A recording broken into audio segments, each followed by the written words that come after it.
imagine a world where all the knowledge of the world is already online and accessible in ways that are currently not possible. Learning should focus the attention at the student. Anything that gets developed in terms of a tool should be getting the student involved in project-based learning. Technology can do a great deal to unlock the mystery of learning.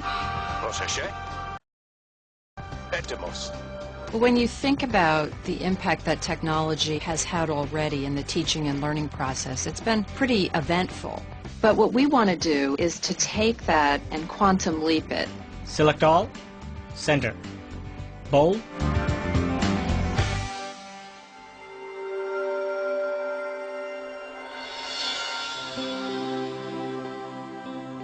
A businessman, a teacher, and an engineer are collaborating remotely on a video report documenting the influence of technology on learning. They reflect on their own history and uncover predictions from the past.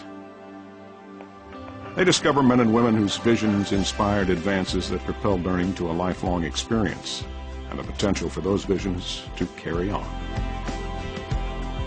I've got the vids you sent. I'll add them to what I've got. Let's get back with each other in half hour to go over the timeline. That'll work for me. Me too. In the last 20 years, we've been very good at creating computing technology that can manage documentation. We can cut and paste in very creative ways. But now we can build scenarios where we can get children to think critically about managing complex systems.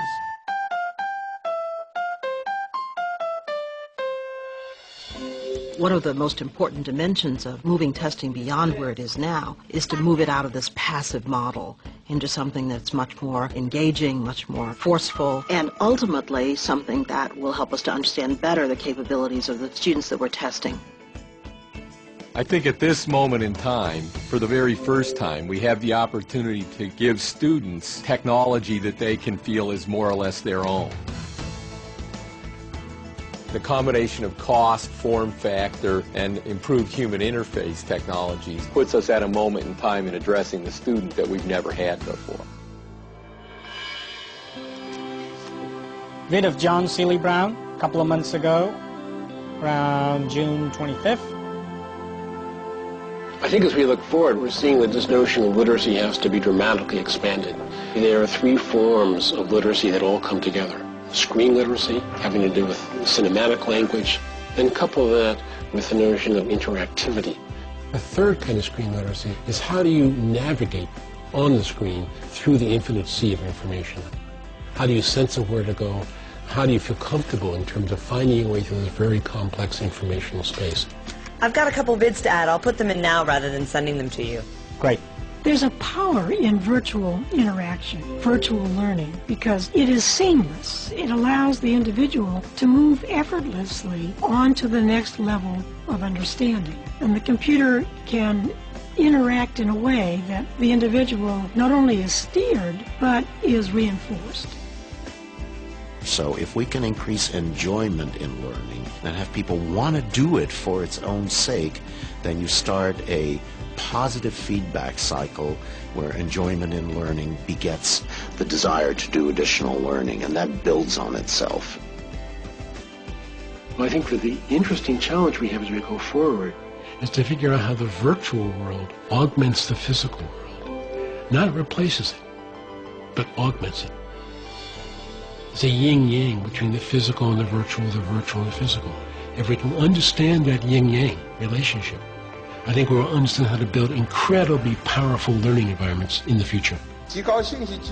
Talent is the key and education is the foundation. On one hand, we need to train a number of talented people who will enter the international front lines, master key technology, and be top-level design experts. It is so much easier to get something done with more minds than just one, because somebody could say something and that will click. You go, oh, I've got a great idea. And I think that's the way technology helps us if we're training our teachers to be able to seamlessly in the curriculum. I just tell my kids, I have no idea what it's going to be like in the future for you, but you're going to need to know how to change, how to go from one thing to another thing. So if you can be a person who's successful at change, and you can be a lifelong learner, somebody who's willing to step in and learn, you are going to be the successful person. What we need to do in order to bring the enchantment of learning back to the student is work together with parents and policymakers and learning scientists and technology scientists and create an environment that is going to stimulate a new way of thinking about how we learn. That's going to be exciting.